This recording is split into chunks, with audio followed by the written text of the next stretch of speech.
I follow what happens in Russia in many decades.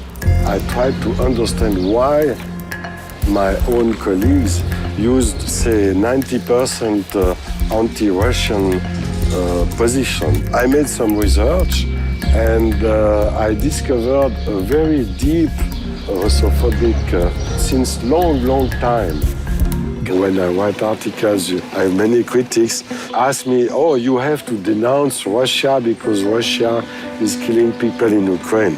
I say, okay, but we have to denounce American in Iraq, crimes against humanity in Afghanistan, Somalia, Libya, Syria, and Yugoslavia. They say, oh, it's another story. We cannot compare. If you raise the problem with the own behavior, criminal behavior, oh no, you cannot compare. All the media here cover the Ukrainian side, but don't cover the Russian side. This Russophobic narrative is set on two main arguments. One is Russia is a dictatorship. It was a tyranny with the Tsar, it was a tyranny during Soviet times, and now it's tyranny during the presidential times. The second point is Russian expansionism, Russian imperialism. And it's completely fake, but this is always the same games. You know, it's typical book written by a Russophobic writer. How Mr. Putin is described in the book and how the story is told. You can see all the cliches, you know, all the prejudices against Russia. The way used to describe the event was not to speak about the terrorists. So that's same prejudices. No explanation why these people took the children, not a word. It was all because of bad Russian behavior in Caucasus. All the journalists who covered the event, they speak only about Russian police and army. If there were people killed and children killed, it was only the fault of the Russian police, but not of the terrorists. Russia was not on the scene before Peter the Great, but suddenly appeared on the European scene as a very important power in competition with France. So for the King of France, it was not acceptable. In the 18th century, the modern Russophobia started with the King of France. Napoleon was the King of Europe. He has conquered Austria, Germany, Prussia, and he was hegemonical power of the time, and he could not accept that the Tsar will resist to him. He used this fake document and saying to the French people, it is saying that the mission of the Tsar is to invade France, to conquer France. So we have to make a preemptive attack against him, otherwise we will be conquered. It was the image in the modern times of the bad Russian guy who is imperialistic, tyrannic, which was wrong. The British at the time, they were allied with the Sultan of Constantinople, who was a tyrann, you know. He cut the heads of his enemy and put the heads on the walls in Constantinople. But no problem for the British to have such an ally, you know, against the so-called bad Russian Tsars. So what the Germans did, they looked in their history and they discovered that the Teutonic Knights were already in Russia in 13th century.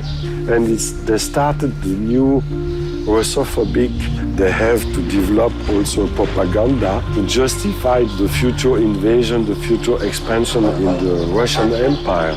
Before, Germans were never Russophobes. A colonial spirit helped to develop the German Russophobia. This antipathy for Nazi, it's forbidden, but you can do it in Ukraine without problem. It's also a big contradiction. For instance, the Azov battalion, you know, they can show SS signs without problem. So there is a double standard. in Treblinka was one of the worst extermination camps. But if you look, the soldiers, the Nazis, were 11 Germans and 400 Lithuanians and Ukrainians to kill the Jews in Treblinka. Who is saying that now? Nobody. But if you look in the history, it was always the West who attacked Russia. You have the Teutonic Knights, you have Polish, Lithuanian in the 17th century, you have the Swedes, you got Napoleon, you got twice the German with the Kaiser and after with Hitler, so that's the historical facts. But never mind, Russian expansionism is always a threat. They say, oh, but you know, there is no smoke without fire. You understand? We know it's a fake, but maybe this fake has some real cause, you know, and they use it in order to justify the Cold War and the fight against the Soviets. Always the same story. The United States, they have the ambition to be the lonely power, superpower, and that's why they started the Cold War. Let us be aware that while they preach the supremacy of the state, declare its omnipotence over individual man, and predict its eventual domination of all peoples on the earth.